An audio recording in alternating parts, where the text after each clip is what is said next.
Hello everyone, start करते हैं आज की वीडियो को। और आज की वीडियो में हम बात करने वाले हैं बहुत ही इंपॉर्टेंट टॉपिक के बारे में, जो कि आपने कहीं ना कहीं आपके मन में भी आया होगा और आपने ये चीज़ फेस भी की होगी।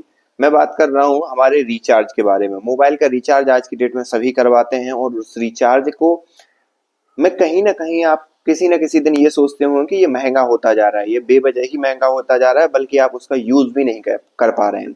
और पहले के दिन में क्या होता था कि जो डेटा का रिचार्ज है वो अलग होता था, जो आपकी बात करने का रिचार्ज है वो अलग होता था। लेकिन कंपनियों ने अभी क्या कर दिया है कि दोनों चीजों को कंबाइन कर दिया, और दोनों चीजों का कंबाइन पैक आपको देते हैं। वो उस कंबाइन पैक की कीमत कभी कभी जो लोग डेटा यूज करते हैं, दिन भर इंस्टा चला रहे हैं, कुछ वीडियो अपलोड कर रहे हैं, वॉट एवर द थिंग, अगर इंटरनेट पे काम कर रहे हैं, तो उनके लिए तो वो एक ऐसा रहता है कि बेनिफिशियल हो जाता है। बट ऐसा क्या कि जो लोग फीचर फोन यूज कर रहे हैं या मान लो स्मार्टफोन भी यूज कर रहे हैं, लेकिन उनको उनका डेटा कंजप्शन उतना नहीं है जितना कि जो इंटरनेट पे काम कर रहे हैं या जिनका ऑनलाइन कुछ काम चल रहा है, उन लोगों का डेटा कंजम्पशन है। तो इन सभी चीजों को देखते हुए उन लोगों का जिनका ज्यादा काम इंटरनेट पे नहीं है, उनके लिए थोड़ी सी चीज ये महंगी लगती होगी। और ये महंगी लगना लाजिमी है इंडियन पर्सपेक्टिव से, और या जो महंगाई बढ़ गई है उस हिसाब से देखा जाए तो इन सभी चीजों को इनने जो मतलब प्राइवेट कंपनियां हैं, चाहे जियो, एयरटेल हो, वोडाफोन हो, इन सभी ने क्या किया, इन दोनों चीजों को मर्ज कर दिया और आपको एक प्रीपेड से पोस्टपेड की तरफ शिफ्ट कर दिया। आपको याद होगा पहले आप 10 या 12 रुपए का पूरा रिचार्ज डलवाते थे, 25 रुपए का रिचार्ज डलवाते थे, और वो महीने भर चल जाता था। लेकिन अभी हाल ही में इन्होंने क्या करा है कि भाई आपको मिनिमम 200 से 250 या 300 रुपए प्रति महीने आपको खर्च करना ही पड़ता है। चाहे इनका 84 दिन का पैक हो, चाहे 90 डे का पैक हो, या कैसे भी हो, आप एक एवरेज निकाल के देखोगे तो ये 200-300 रुपए तो ये ले ही रहे हैं।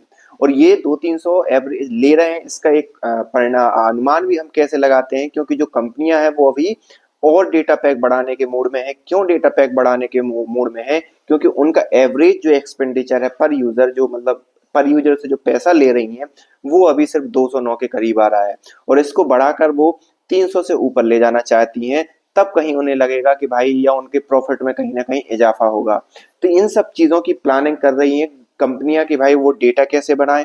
लेकिन हाल ही में हमारी गवर्नमेंट ने एक बहुत अच्छा कदम लिया। उस कदम के अकॉर्डिंग कंपनियों को जो अपना वैल्यू जो वॉइस वाला पैक है, वो साथ ही साथ डेटा पैक, दोनों को सेग्रीगेट करना पड़ेगा। और अगर कंबाइन देना चाहें तो कंबाइन भी दे सकते हैं, लेकिन सेग्रीगेशन में देना पड़ेगा। तो उसमें लाभ किसका होगा? एंड यूजर का लाभ होगा, क्योंकि सपोज आप ज्यादा इंटरनेट नहीं चलाते हो, ज्यादा वो नहीं करते हो, तो आप सीधी सी बात है आप सिर्फ कॉलिंग का डेटा डलवाओगे और कॉलिंग के डेटा में आपका काम हो जाएगा। और डेटा आपको अगर चाहिए तो आप परचेस कर लो, अभी भी वैसे भी पैक मिलते ही है, तो आप परचेस कर लो और उसके साल भर के पैक भी आपको मिल जाएंगे।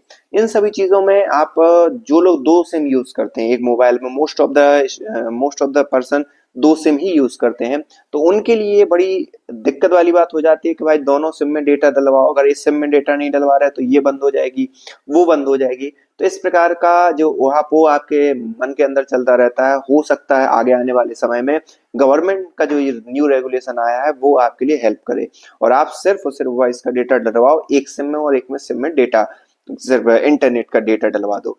ये कुछ ऐसे हमारे लिए मतलब एक लिबर्टी रहेगी कि हम को क्या चूज करना चाह रहे हैं। आप इस बारे में क्या सोचते हैं? आप हमें कमेंट करके बता सकते हैं। मिलते हैं नेक्स्ट वीडियो में।